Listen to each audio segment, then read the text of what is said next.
మానవ జాతుల పైన తెలిపినవి అన్నీ ఉండి విజ్ఞాన వివేకాలు కూడా ఉంటాయి. తన్ను తాను తెలుసుకోగలిగే ప్రజ్ఞగా ఉంటుంది. అన్నింట మెలకువగా ఉండే ఈ ప్రభావతి అమ్మవారే అన్ని రకాల స్థాయిల్లో ఉండే మెలకువలకు కారణం. ఈ ప్రభావతి సుషుమ్నాగ్ని స్వరూపం.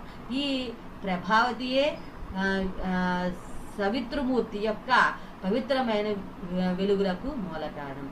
వెలుగుల విరజం రూపము గలది అని, అన్నింటిలో మేల్కొని ఉండే ప్రకాశ ప్రజ్ఞా స్వరూపిణి అని, సుషుమ్నాగ్ని యొక్క సవిత్రమూర్తి యొక్క ప్రకాశ స్వరూపిణి అని ఈ నామానికి అర్థాలు చెప్పుకోవచ్చును. తర్వాత 394 నామం ప్రభారూప. ఇది 4 అక్షరాల నామము.